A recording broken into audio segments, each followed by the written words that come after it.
Bem-vindo ao canal Aprende Aí. Se você tem a impressão de que seu computador com o Windows 11 está mais brigando com você do que te ajudando, olha, não é só impressão não. Nesta análise a gente vai fundo para decodificar essa frustração toda e entender como é que a gente chegou nesse ponto. Imagina só a cena. Você está ali, prestes a fechar o negócio da sua vida e, de repente, bum, tela azul. Seu notebook simplesmente decide que agora é a hora perfeita para uma atualização que ninguém pediu. Parece piada, né?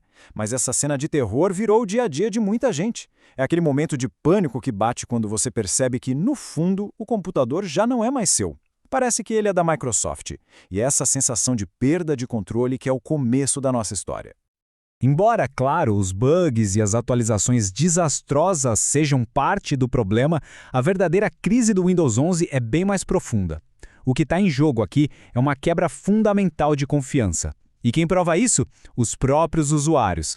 E os números não mentem, viu? Dá uma olhada nisso. Em agosto de 2025, quase metade, eu disse metade, de todos os usuários de Windows simplesmente se recusava a ir para o Windows 11. A galera preferiu ficar num sistema antigo, Windows 10, mesmo sabendo que o suporte oficial ia acabar.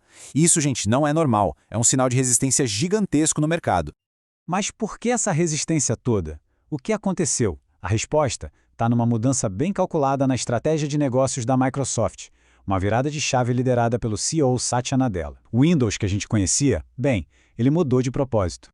É que o Windows deixou de ser um produto que você comprava, sabe? Tipo, era seu e pronto. Agora ele virou um serviço. O objetivo da Microsoft não é mais te vender o sistema operacional, o objetivo é te puxar para dentro e te manter preso no ecossistema deles, pagando por assinaturas como o Azure e o Microsoft 365. O Windows virou a porta de entrada.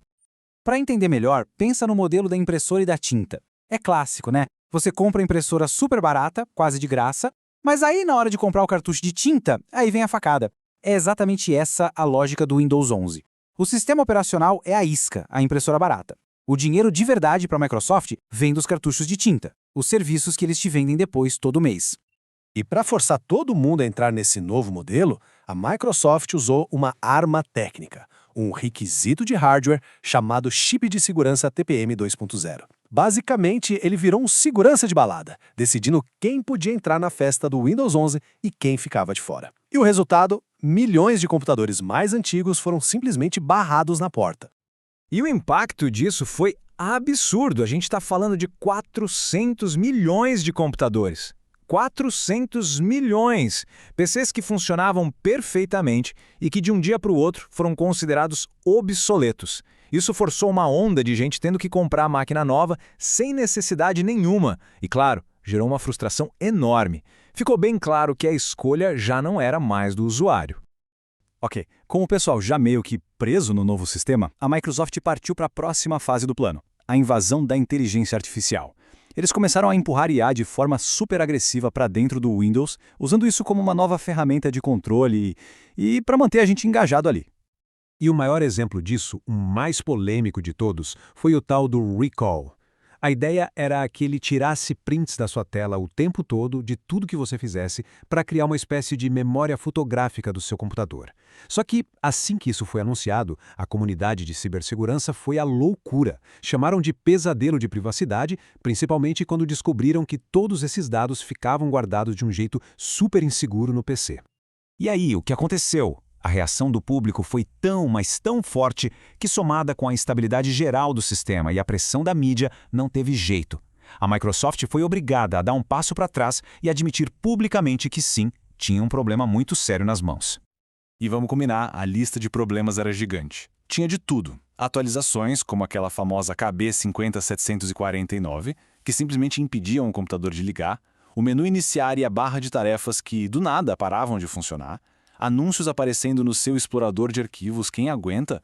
Fora a coleta de dados super intrusiva e a insistência para você usar uma conta da Microsoft para tudo. A confiança do usuário, bem, já estava lá no chão. E foi aí que veio a confissão. O próprio chefe da divisão de Windows, o Pavan Davuluri, veio a público e reconheceu que a empresa tinha errado a mão. Ele admitiu que eles precisavam reconquistar a confiança do pessoal e prometeu uma mudança de rota. Então a Microsoft veio com uma nova promessa com ações bem claras. Primeiro, dar uma segurada nessa IA super intrusiva. Segundo, ouvir de verdade o que os usuários estavam falando. Terceiro, contratar mais gente para focar em corrigir bugs. E por último, e talvez o mais importante, focar na estabilidade do sistema. Basicamente, voltar ao básico, fazer o sistema funcionar direito. E tudo isso nos traz de volta para uma pergunta central que essa crise toda levantou. Uma pergunta sobre a nossa relação com a tecnologia que a gente usa todo santo dia. Afinal, qual é o nosso papel nessa história? Pensa bem, o sistema que foi criado para te ajudar a trabalhar, a criar, a se conectar, agora ele passa o tempo todo tentando te vender alguma coisa. A nossa área de trabalho, que era um espaço pessoal, produtivo, virou uma vitrine de loja. A ferramenta virou um vendedor insistente. E no fim das contas, isso nos deixa com uma pergunta para a gente refletir. Quem usa o computador é de fato dono da máquina? Ou virou só um inquilino num espaço digital que é controlado por uma gigante da tecnologia? Fica aí a reflexão. Se inscreve no Aprende Aí antes que o algoritmo esqueça de você e vem aprender ainda mais com a gente.